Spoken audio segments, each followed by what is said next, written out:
Well, welcome, class of 2017, and congratulations. Just think of all that you've been through, the shock and awe of first semester, the cold calls in class, the late nights in the library, and especially for those of you who came to UConn Law School from countries far away. Not only did you have to learn new laws, but do so usually in a new language and experiencing a classroom culture unlike anything most of you had ever been in. But now for all of you, just look what you have to show for it. You've mastered a new way of thinking, an ability to explain solutions to complex problems with clarity and conviction. And that's a lucky thing because the world needs you right now. We are living in interesting times. We are seeing challenges to our rules and norms, even to the very concept of truth, while a foreign power seeks to undermine our democracy and the sense of shared endeavor that binds us to each other. These are not idle concerns. Indeed, reflect for a moment of where it can lead. When you think about the best places and the worst places on earth to live, what distinguishes them is whether the law is present and whether the law is working. For where it is not, the rest of the social structure is lost that we rely upon for our personal safety, let alone prosperity and progress. So the world needs you, but you have been trained in a crucial skill. That is how to discern the truth. Our adversary system of justice, like our Constitution itself, relies upon the ability of opposing parties, self-interested, to compete with each other under honest dialogues through fair rules and agreed rules. Among those, for example, cross-examination, which has been called the greatest engine of truth ever devised. Done well, these dialogues enable us to expose the fallacies in each side's arguments and positions, leaving the truth standing. These are civic rules of engagement, and faithfully followed, they are the bedrock of a just and orderly society.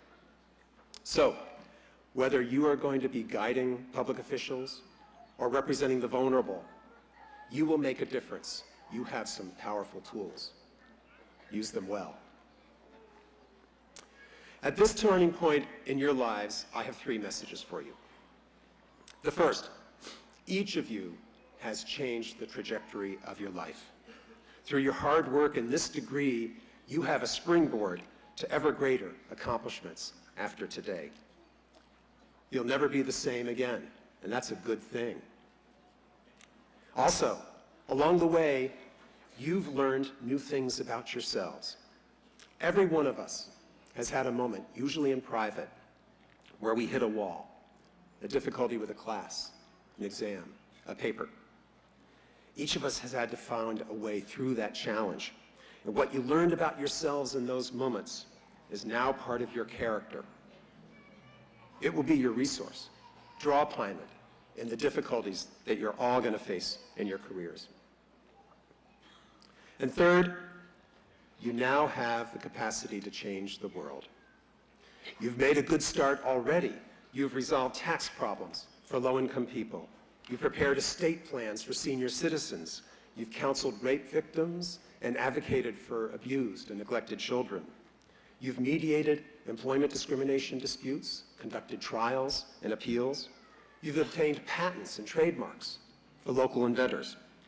You've clerked for judges and staffed the legislature and state agencies and conducted fundraising for your own service projects. And you've represented criminals, defendants who could not afford private counsel, and you spent the spring break of the last 2 years at a federal detention center, helping those who face deportation to places that are unsafe for them. And this is only the beginning. Many of you have taken jobs where you're going to continue this great tradition of public service. At the Department of Justice Executive Office for Immigration Review, as Judge Advocates General in the Army and the Navy, at the National Labor Relations Board, at the New York City Law Department, as well as clerkships in federal and state courts.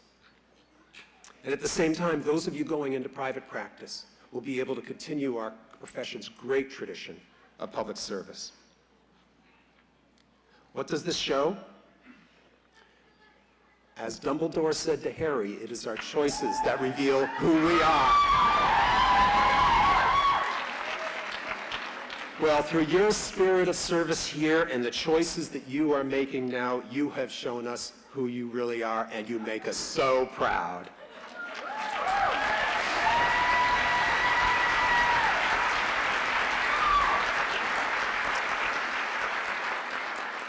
So, don't be strangers. You are our success stories. The more we see and hear from you, the happier we are. Fortunately, you have elected a class secretary who will be your official representative to us on alumni relations and will help organize your first reunion in 5 short years. Congratulations to Yuri Min. Yuri, stand up and wave. Where are you? There she is. Stand up, Yuri. Come on, there you go.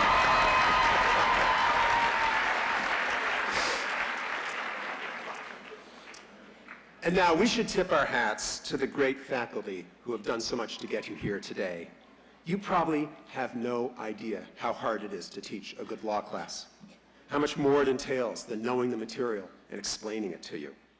You probably never have and never will again have teachers of this quality. Please join me in giving them a big thank you.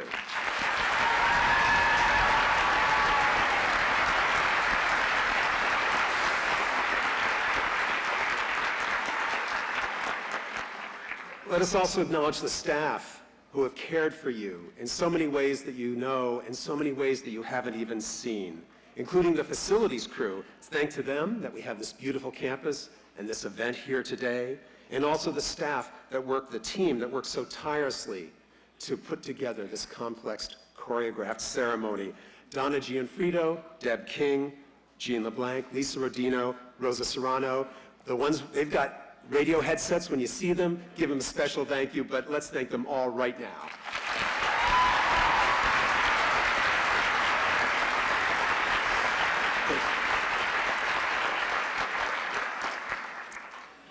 I also want to acknowledge an outstanding member of our faculty who's retiring this year. Loftus Becker, known to many of us as Lofty. Lofty, who clerked on the Supreme Court of the United States with Justice William Brennan, helped many of you learn constitutional law and find the star student inside you. Lucky for us and for the classes that will follow you, Lofty's going to continue to teach constitutional law with us. So, in closing, I'll just say, we're going to miss you. Stay in touch, for you'll always be part of our community. You've received this education thanks to the generosity of others who provided this campus and this community of scholars and teachers for you.